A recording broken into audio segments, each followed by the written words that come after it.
Hello students, पिछले video में हमने आपको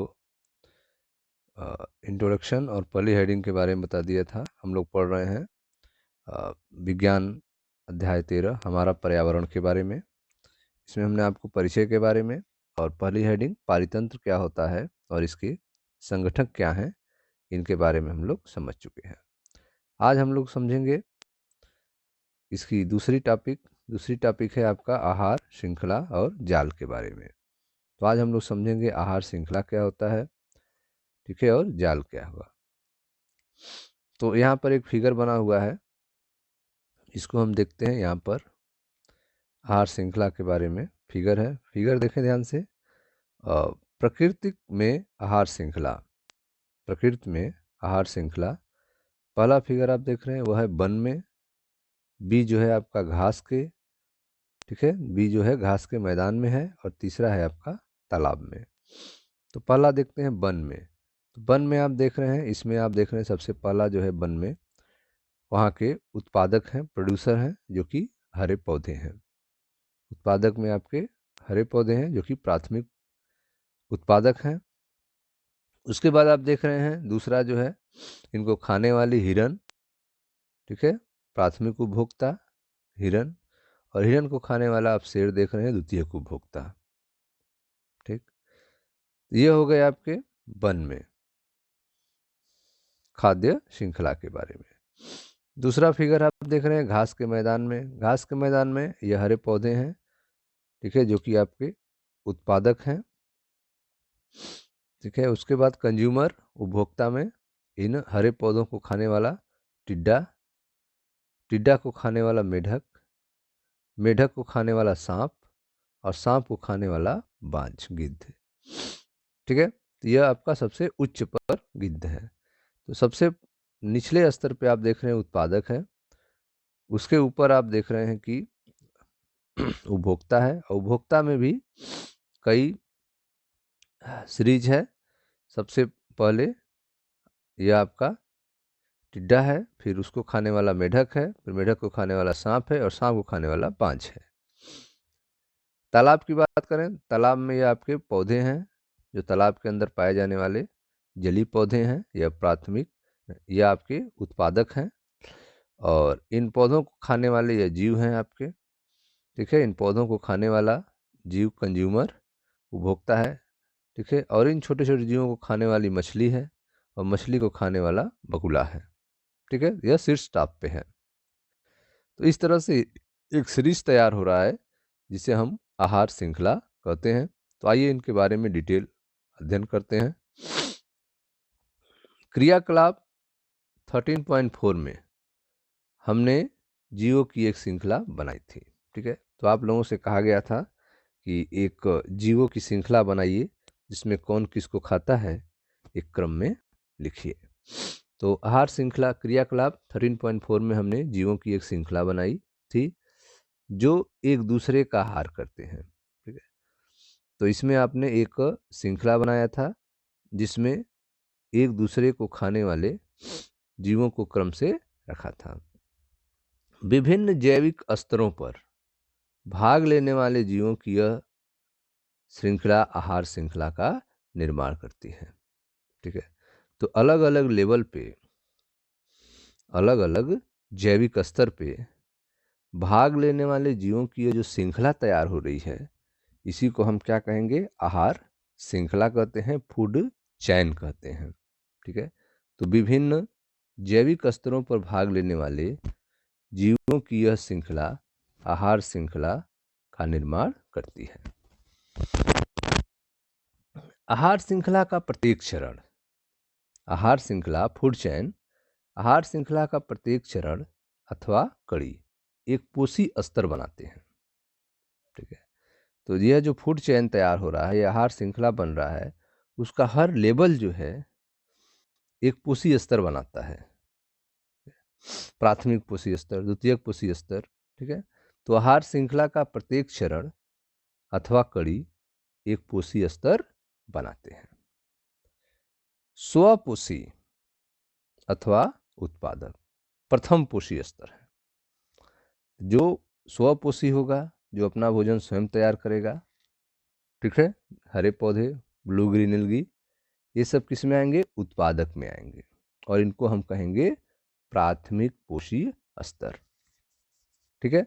तो स्वपोषी होंगे आपके प्राथमिक पोषी स्तर। जैसे इसमें आप देख रहे हैं यह सब स्वपोषी हैं। सबसे निचले स्तर पे आप देख रहे हैं स्वपोषी हैं, जिसमें यह सब क्या है? प्राथमिक पोषी स्तर है।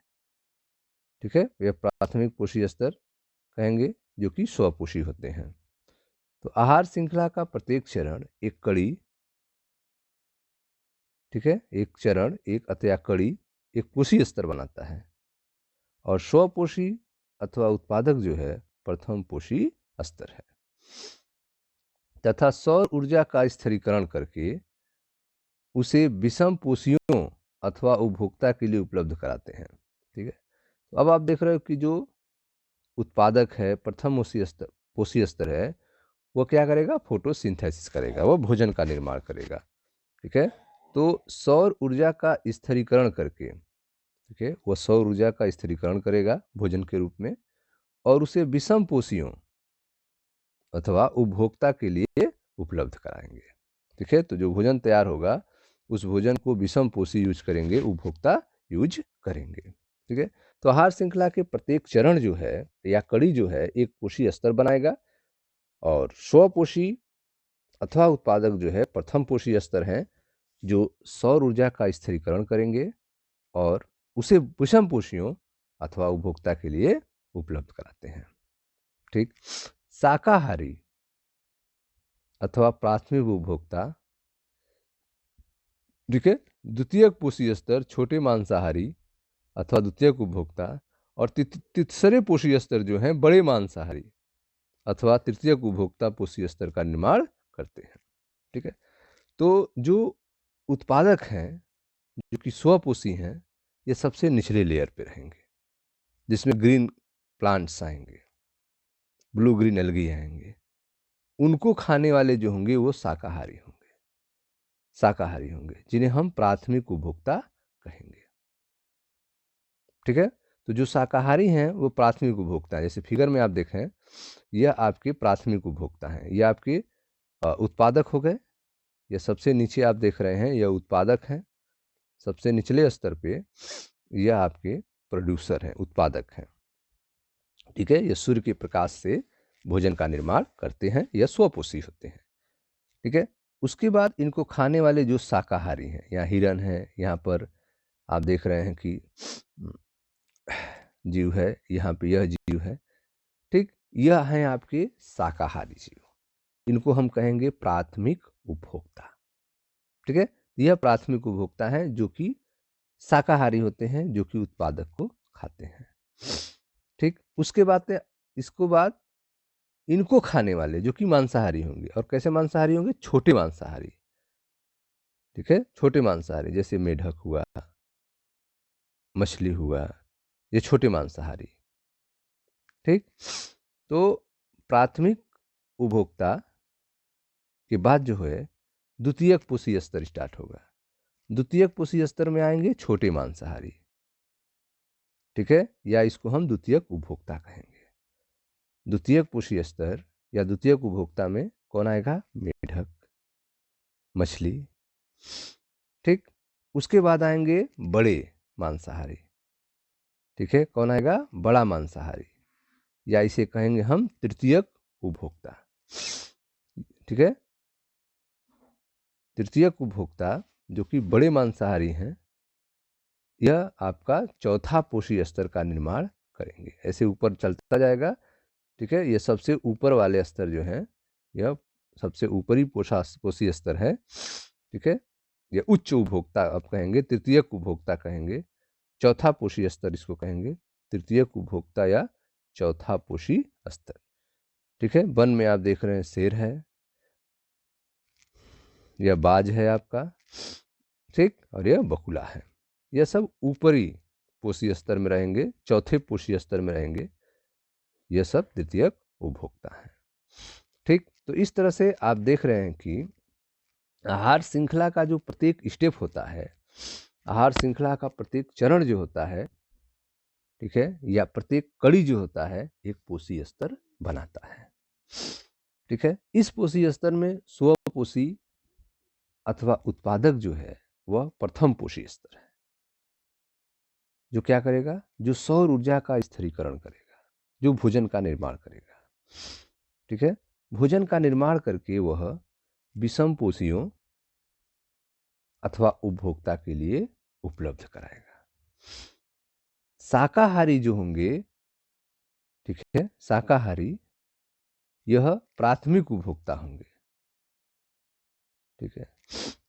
और ये यह क्या बनाएंगे, द्वितीयक पोषी स्तर बनाएंगे। शाकाहारी प्राथमिक उपभोक्ता होंगे और द्वितीयक पोषी स्तर होंगे। शाकाहारी प्राथमिक उपभोक्ता होंगे लेकिन द्वितीयक पोषी स्तर होंगे।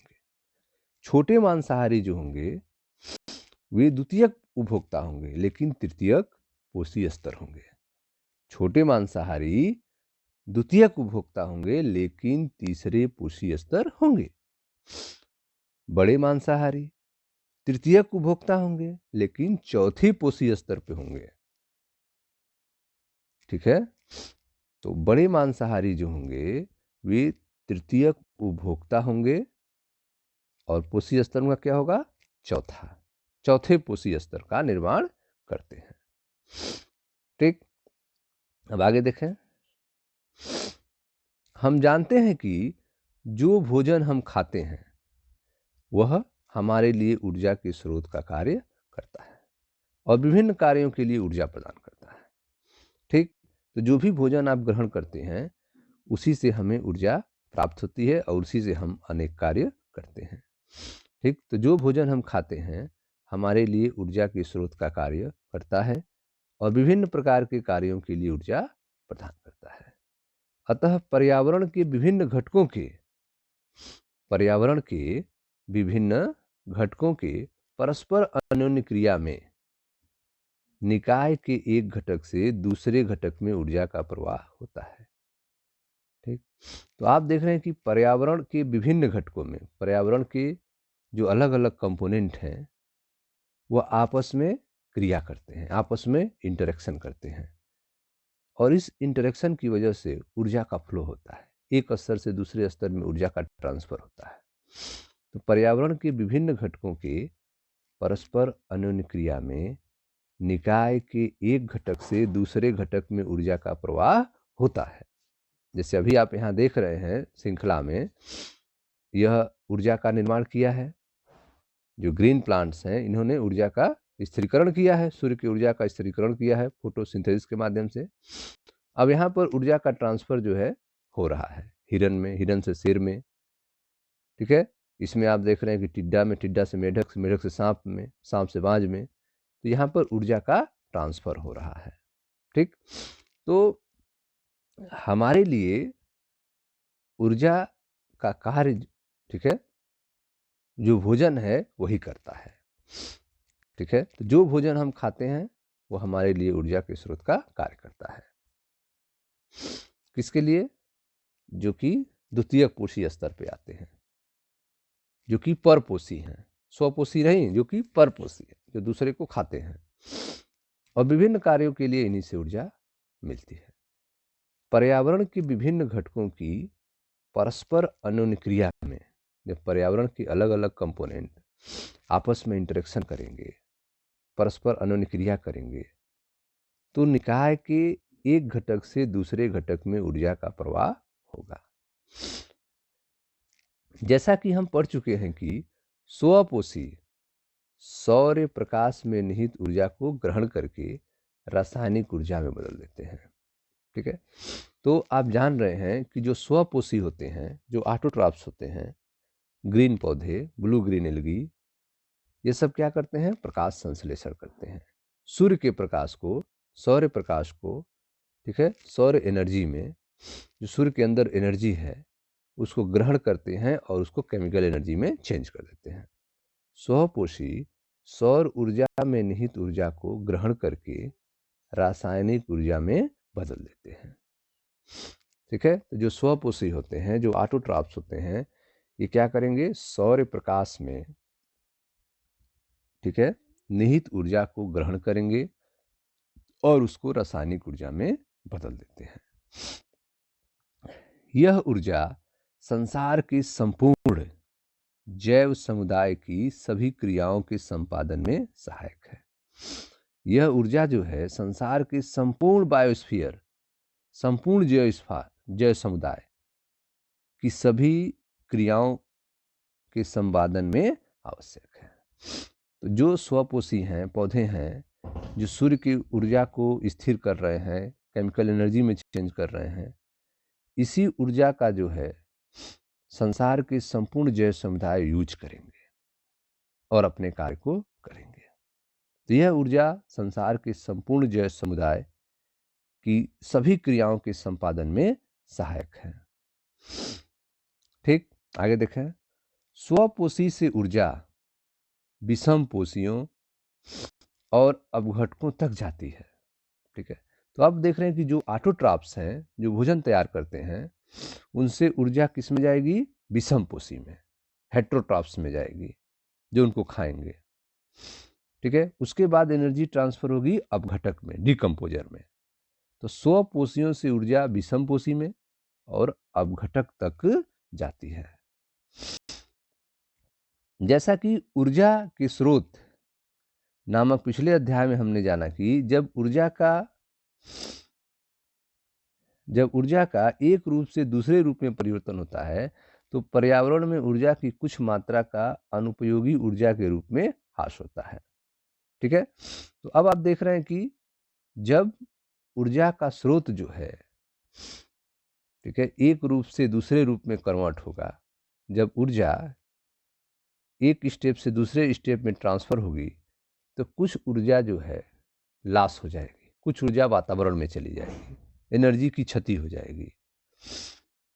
ठीक है, तो आप देख रहे हैं कि जब ऊर्जा एक रूप से दूसरे रूप में परिवर्तन होता है तो पर्यावरण में ऊर्जा की कुछ मात्रा का अनुपयोगी ऊर्जा के रूप में लॉस हो जाता है, ऊर्जा के रूप में हानि हो जाता है।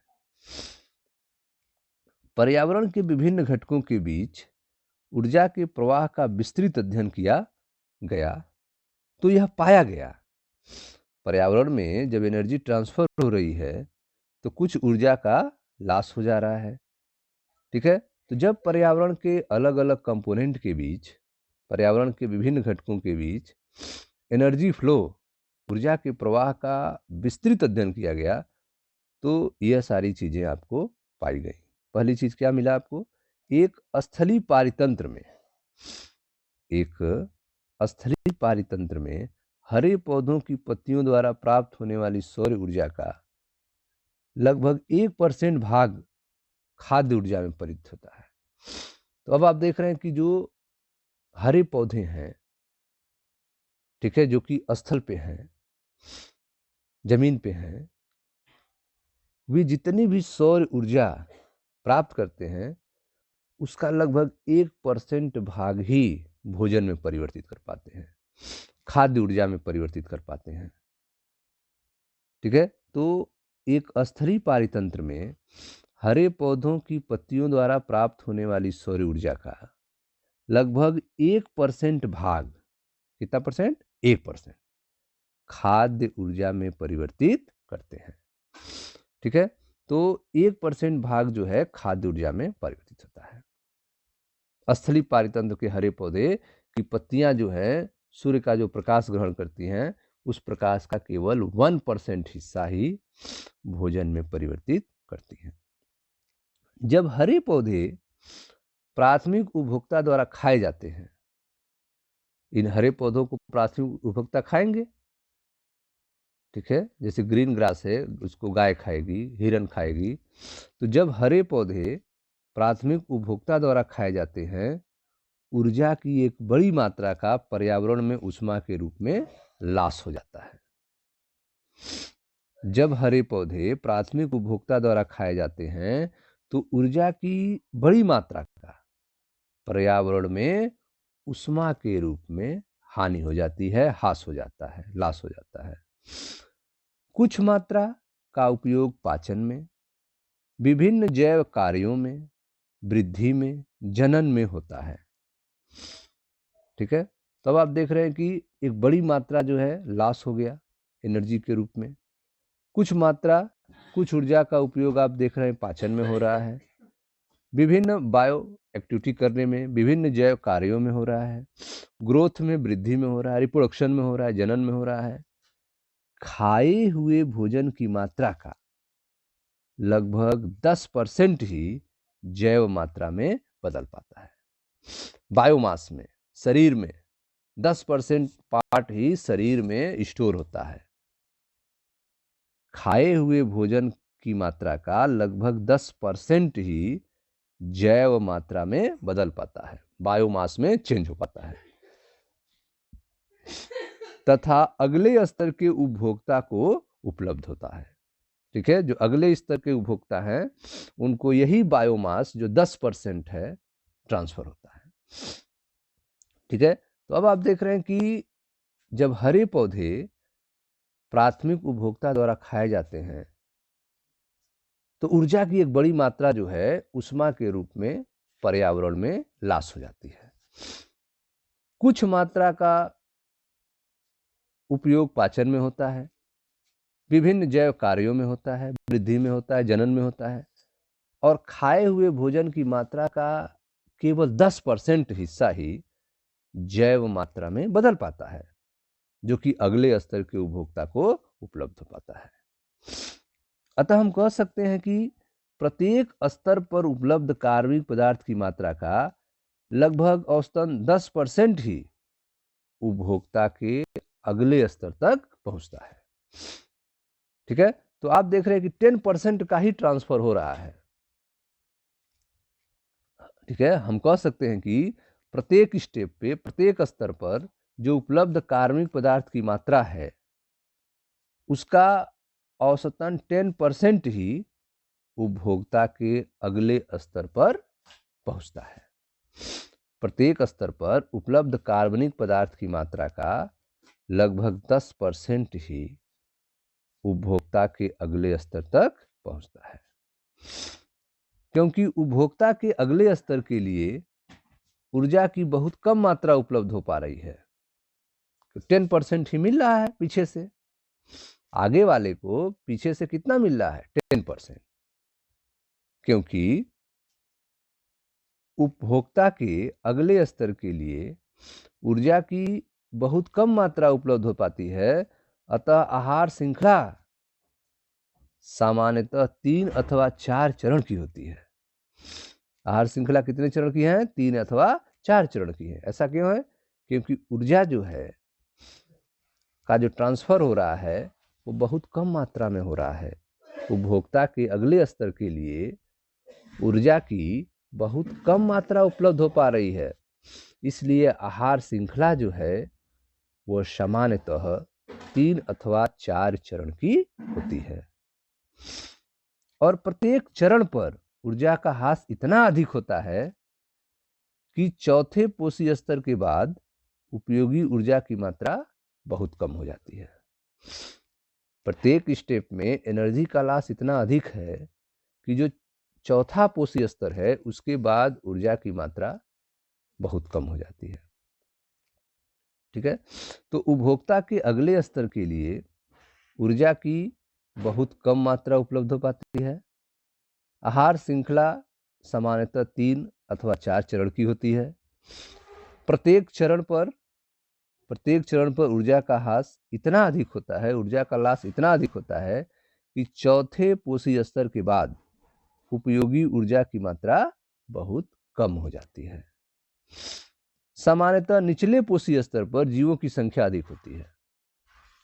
ठीक है, तो अब आप देख रहे हो कि निचले पोषी स्तर है वहां पर ऊर्जा अधिक है, तो निचले पोषी स्तर पर जीवों की संख्या अधिक होगी, और जो उच्च पोषी स्तर होगा, जो चौथा पोषी स्तर होगा, वहां पर ऊर्जा बहुत कम हो जा रही है, इसलिए उच्च पोषी स्तर पर जीवों की संख्या कम होती है।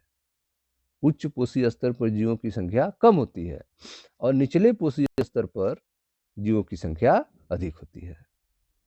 ठीक है, ऐसा क्यों है? एनर्जी की वजह से हो रहा है। ठीक है, निचले वालों को एनर्जी मिल रहा है ज्यादा, लेकिन ऊपर वालों को एनर्जी कम मिल रहा है, इसलिए ऊपर वालों की संख्या कम हो जा रही है और नीचे वालों की संख्या अधिक हो जा रही है। तो सामान्यतः निचले पोषी स्तर पर जीवों की संख्या अधिक होती है, अतः उत्पादक स्तर पर यह संख्या सर्वाधिक है। ठीक है, उत्पादक स्तर पर यह संख्या क्या है? सर्वाधिक है। तो जो उत्पादक हैं, हरे पौधे हैं, इनकी संख्या अधिक है, ठीक है, जो कि प्राथमिक पोषी स्तर है। उसके बाद प्राथमिक उपभोक्ता, इनकी संख्या जो है उत्पादक से कम है। और लास्ट में आप जब चौथा पोषी स्तर पर जाएंगे तो उनकी संख्या सबसे कम है। क्यों? क्योंकि ऊर्जा की मात्रा बहुत कम इनके पास ट्रांसफर हो रही है। ठीक है, आगे देखते हैं। विभिन्न आहार श्रृंखलाओं की लंबाई और जटिलता में काफी अंतर होता है। ठीक है, अगर हम अलग अलग आहार श्रृंखला की बात करें, ठीक है, तो अभी हम लोग कुछ आहार श्रृंखला के बारे में देखे हैं। जैसे यहाँ पर वन में, घास के मैदान में, तालाब में, यह आपका अलग अलग आहार श्रृंखला थी। ठीक है, अब इस आहार श्रृंखला जो है आपस में कनेक्टेड हैं। ठीक है, पोषी स्तर के देखें, यहाँ पर यह पोषी स्तर है जिसमें सबसे नीचे है आपका उत्पादक, उसके बाद है प्राथमिक उपभोक्ता, द्वितीयक उपभोक्ता और लास्ट में तृतीयक उपभोक्ता। एनर्जी की बात की जाए तो जो प्राथमिक पोषी स्तर है, उत्पादक जो है, यहाँ पर एनर्जी सबसे ज़्यादा होती है। उसके बाद प्राथमिक उपभोक्ता पर एनर्जी कम होती जाती है, द्वितीयक उपभोक्ता पर और एनर्जी कम हो जाती है, और तृतीयक उपभोक्ता पर एनर्जी सबसे कम हो जाती है और इसकी संख्या सबसे कम हो जाती है। ठीक है, तो इसलिए जो है एनर्जी जो है सबसे अधिक उत्पादक के पास है। तो यहाँ पर चौड़ा है, आप देख रहे हैं, और निचला स्तर चौड़ा है और ऊपर जाने पर यह पतला हो जा रहा है। ठीक है, इस तरह से यह आपका पोषी स्तर तैयार होता है। अब आप देखें यहाँ पर विभिन्न आहार श्रृंखला की लंबाई और जटिलता में काफी अंतर होता है। ठीक है, जो अलग अलग आहार श्रृंखला हैं उनकी लंबाइयाँ जो हैं अलग अलग हैं और उनकी जटिलताएं भी अलग हैं। विभिन्न आहार श्रृंखलाओं की लंबाई और जटिलता में काफी अंतर होता है। आमतौर पर प्रत्येक जीव 2 अथवा अधिक प्रकार के जीवों द्वारा खाए जाते हैं। ठीक है, तो आप देख रहे हैं कि नॉर्मल रूप से अगर बात की जाए तो प्रत्येक जीव को खाने वाले 2 लोग हो सकते हैं या 2 से अधिक लोग हो सकते हैं। ठीक, तो आमतौर पर प्रत्येक जीव 2 अथवा अधिक प्रकार के जीवों द्वारा खाया जाता है, जो स्वयं अनेक प्रकार के जीवों का आहार बनते हैं। ठीक है, तो आप देख रहे हैं कि नॉर्मल रूप से आमतौर पर प्रत्येक जीव 2 अथवा अधिक प्रकार के जीवों द्वारा खाया जाता है। ठीक है, किसी भी जीव को 2 या 2 से अधिक जीव खाते हैं जो स्वयं अनेक प्रकार के जीवों का आहार बनते हैं। ठीक है, तो वह आप देख रहे हैं कि किसी भी जीव को खाने वाले 2 या 2 से अधिक होते हैं। ठीक है, और वह स्वयं जो है अनेक प्रकार के जीवों का आहार बनता है। अतः एक सीधी आहार श्रृंखला के बजाय जीवों के मध्य आहार श्रृंखला शाखान्वित हो जाते हैं। ठीक है, एक सीधी आहार श्रृंखला के बजाय जीवों के मध्य जो है आहार क्या हो जाएगा? शाखान्वित हो जाएगा, ब्रांचेज हो जाएगा, जिससे एक जाल बन जाएगा तथा शाखान्वित श्रृंखलाओं का एक जाल बनता है जिसे हम आहार जाल कहते हैं, फूड वेब कहते हैं। देखें फिगर, यह आपका एक फूड वेब बना हुआ है जो आपस में कनेक्टेड है। ठीक है, तो आमतौर पर प्रत्येक जीव 2 अथवा अधिक प्रकार के जीवों द्वारा खाया जाता है जो स्वयं अनेक प्रकार के जीवों का आहार बनते हैं। अतः एक सीधी आहार श्रृंखला के बजाय, इसकी वजह से एक सीधी आहार श्रृंखला नहीं बन पाती है, एक सीधी आहार श्रृंखला के बजाय जीवों के मध्य आहार संबंध जो हैं शाखान्वित हो जाते हैं। जीवों के मध्य आहार संबंध कैसे हो जाएंगे? ब्रांचेज हो जाएंगे, इसमें शाखान्वित हो जाएंगे। ठीक, शाखान्वित श्रृंखलाओं का एक जाल बनता है जिसे आहार जाल कहते हैं। ठीक, शाखान्वित श्रृंखलाओं का एक जाल बन जाएगा और इसी जाल को क्या कहेंगे? आहार जाल कहेंगे, फूड वेब कहेंगे। तो देखिए ध्यान से चित्र में, अनेक आहार श्रृंखलाओं का बना आहार जाल, ठीक, अनेक आहार श्रृंखलाओं का बना फूड वेब आप देख रहे हैं, खाद्य जाल देख रहे हैं, आहार जाल। यहाँ पे आप देख रहे हैं वन है, ठीक है, किनारे इधर देखें आप, वन का है जिसमें बहुत सारे वृक्ष हैं, वृक्ष को खाने वाले जीव हैं, इन जीवों को खाने वाले दूसरे जीव हैं, फिर उसके ऊपर वाले जीव हैं, ठीक है, फिर सबसे ऊपर वाला जीव है, ठीक। इसी तरह से इन पौधों को खाने वाले दूसरे में आप देखें तो यह जो उत्पादक हैं सबसे निचले स्तर पे हैं, जो उत्पादक हैं सबसे निचले स्तर पे हैं, जो कि प्राथमिक पोषी स्तर बनाते हैं, ठीक।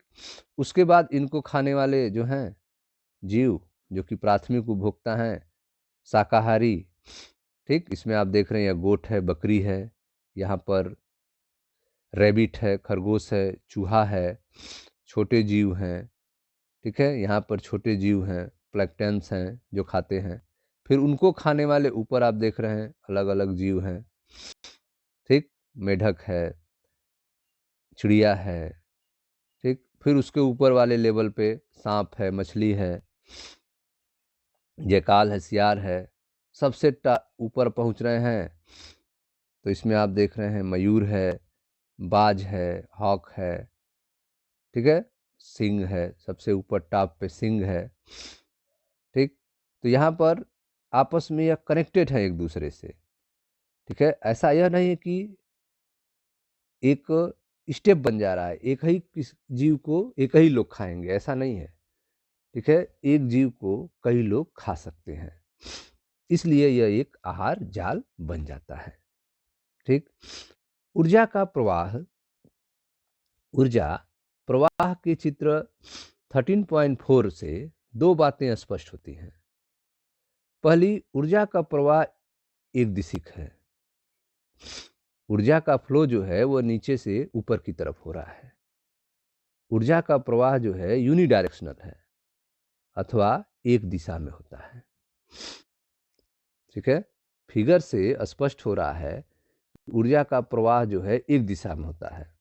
फिगर देखें, एक पारितंत्र में ऊर्जा के प्रवाह का आरेख चित्र है जिसमें आप देख रहे हैं कि सूर्य का प्रकाश है, सूर्य का प्रकाश, सूर्य के प्रकाश को स्टोर करने का काम उत्पादक कर रहा है, उत्पादक से ऊर्जा का ट्रांसफर जो है शाकाहारी के पास हो रहा है, शाकाहारी के पास से ऊर्जा ट्रांसफर हो रही है मांसाहारी के पास, और मांसाहारी से ऊर्जा ट्रांसफर हो रही है शीर्ष मांसाहारी के पास, ठीक। तो इस तरह से यह ऊर्जा का ट्रांसफर जो है यूनिडायरेक्शनल है, एक दिशात्मक है, जो कि नीचे से ऊपर की तरफ जा रहा है। तो ऊर्जा प्रवाह का जो चित्र आप देख रहे हैं, दो बातें स्पष्ट होती हैं। पहली, ऊर्जा का प्रवाह जो है एक दिशिक होता है, ऊर्जा का प्रवाह क्या होता है, एक दिशिक होता है अथवा एक ही दिशा में होता है। दूसरा, स्वपोषी जीवों द्वारा ग्रहण की गई ऊर्जा पुनः सौर ऊर्जा में परिवर्तित नहीं होती है। जो स्वपोषी हैं, जो प्लांट हैं, वह जो सूर्य की प्रकाश, सूर्य की ऊर्जा को ग्रहण कर रहे हैं, वह पुनः सौर ऊर्जा में परिवर्तित नहीं होती है। स्वपोषी जीवों द्वारा ग्रहण की गई ऊर्जा पुनः सौर ऊर्जा में परिवर्तित नहीं होती है तथा शाकाहारियों को स्थानांतरित की गई ऊर्जा पुनः स्वपोषी जीवों को उपलब्ध नहीं होती है, ठीक है। तो जो एनर्जी उत्पादक से उपभोक्ता के पास पहुंच जाएंगे वो फिर वापस उनको नहीं मिलेंगे, ठीक है। शाकाहारियों को स्थानांतरित की गई ऊर्जा पुनः स्वपोषी जीवों को उपलब्ध नहीं होती है, ठीक है। तो ऊर्जा एक बार एक लेवल से दूसरे लेवल में ट्रांसफर होगी तो फिर बैक नहीं होगा, उत्पादक के पास फिर नहीं आएगा, ठीक है। तो उत्पादक से ऊर्जा जो है शाकाहारी के पास ट्रांसफर होगी, शाकाहारी से ऊर्जा उत्पादक के पास ट्रांसफर नहीं होती है। जैसे यह विभिन्न पोषी स्तरों पर क्रमिक स्थानांतरित होती हैं, यह ऊर्जा जो है अलग अलग कोशीय स्तर पर क्रम से ट्रांसफर होती है, यूं अपने से पहले स्तर के लिए उपलब्ध नहीं होती है। यह अपने से ऊपर वाले स्तर के लिए उपलब्ध होती है, लेकिन अपने से नीचे वाले स्तर के लिए उपलब्ध नहीं होती है। ठीक, तो यह विभिन्न कोशीय स्तर पर क्रम से स्थानांतरित होती है और अपने से पहले स्तर के लिए उपलब्ध नहीं होती है। दूसरी, प्रत्येक स्तर पर ऊर्जा की हानि के कारण, ठीक है, प्रत्येक स्टेप पर एनर्जी का क्या होता है, लॉस होता है। प्रत्येक स्तर पर ऊर्जा की हानि के कारण प्रत्येक कोशीय स्तर पर उपलब्ध ऊर्जा में उत्तरोत्तर ह्रास होता है। ठीक है, तो प्रत्येक स्तर पर ऊर्जा की हानि के कारण, ऊर्जा के लॉस के कारण प्रत्येक कोशीय स्तर पर उपलब्ध ऊर्जा में लगातार कमी होता है। प्रत्येक कोशीय स्तर पर उपलब्ध ऊर्जा में लगातार कमी होता है। ठीक है, तो जैसे जैसे हम प्राथमिक कोशीय स्तर, द्वितीयक कोशीय स्तर, तृतीयक कोशीय स्तर, चतुर्थ कोशीय स्तर पहुंचेंगे तो ऊर्जा का एकदम कमी हो जाएगी। ठीक, तो ऊर्जा का प्रवाह आपने देखा कि चित्र 13.4 से दो बातें स्पष्ट होती हैं। पहली कि ऊर्जा का प्रवाह जो है एक दिशिक है। ठीक है, ऊर्जा का प्रवाह जो है ऑटोट्रॉप से हेटेरोट्रॉप तक होता है। उपभोक्ता से जो उत्पादक से उपभोक्ता की तरफ होता है, शाकाहारी की तरफ होता है। ऊर्जा का प्रवाह एक दिशिक अथवा एक ही दिशा में होता है। ऊर्जा का प्रवाह जो है एक दिशिक अथवा एक ही दिशा में होता है। वह दिशा क्या होगी? स्वपोषी जीवों द्वारा ग्रहण की गई ऊर्जा पुनः सौर ऊर्जा में परिवर्तित नहीं होती है, यह शाकाहारी में ट्रांसफर हो जाएगी। स्वपोषी जीवों द्वारा ग्रहण की गई ऊर्जा पुनः सौर ऊर्जा में परिवर्तित नहीं होगी, यह शाकाहारी में ट्रांसफर हो जाएगी, स्थानांतरित की गई ऊर्जा। और यह शाकाहारी में जो स्थानांतरित की गई ऊर्जा है वह पुनः स्वपोषी जीवों को उपलब्ध नहीं होगी। जैसे यह विभिन्न पोषी स्तर पर क्रमिक ट्रांसफर होती है और अपने से पहले स्तर के लिए उपलब्ध नहीं होती है। एक बार आगे चली जाएगी तो पीछे नहीं आएगी। ठीक है, जो उत्पादक हैं उनके पास सूर्य की ऊर्जा मिल जाएगी तो फिर वह उत्पादक सूर्य को ऊर्जा ट्रांसफर नहीं करेगा।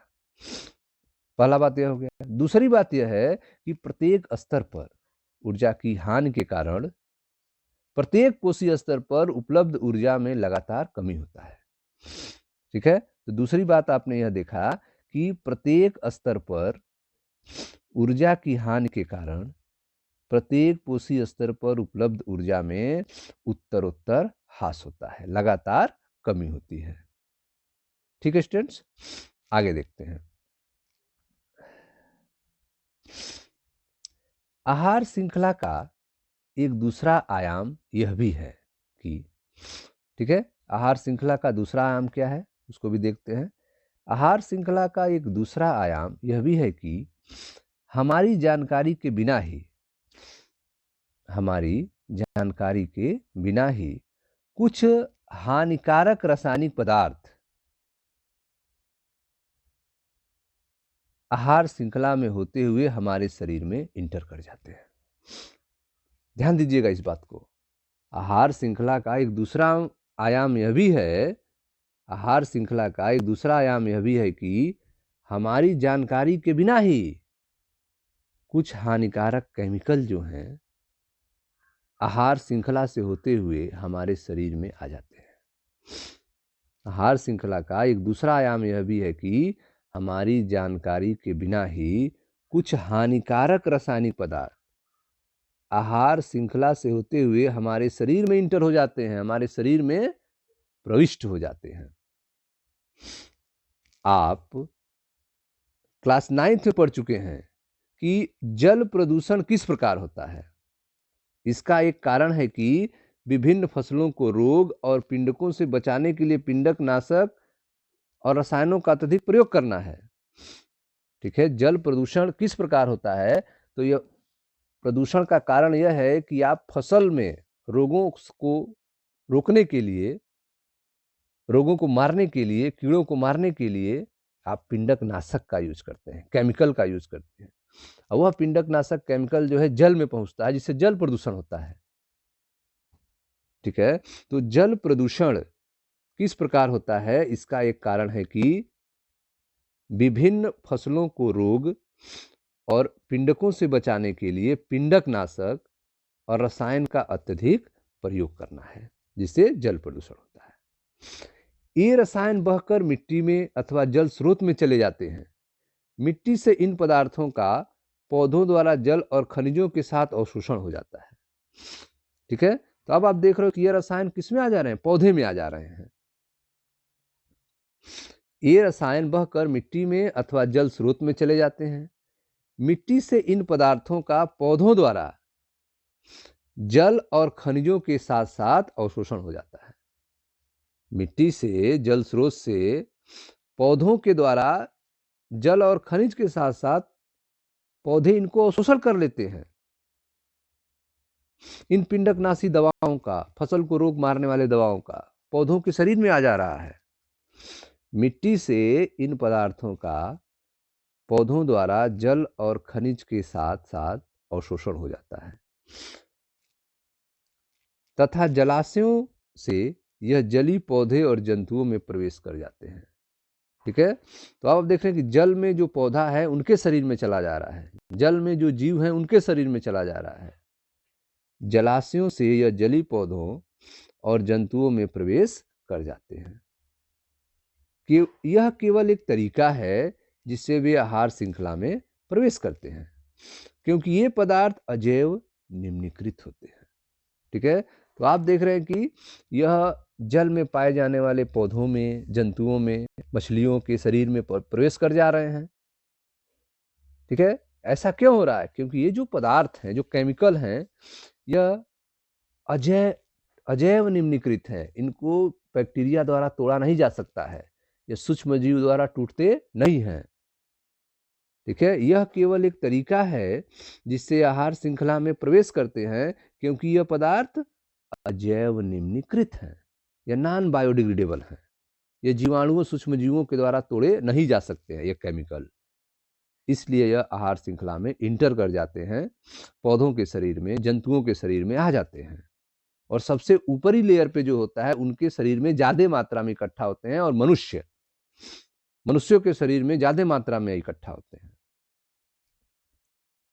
यह प्रत्येक पोषी स्तर पर संग्रहित होते जाते हैं, ये प्रत्येक पोषी स्तर पर लगातार संग्रहित होते जाते हैं, क्योंकि किसी भी आहार श्रृंखला में मनुष्य शीर्षस्थ है।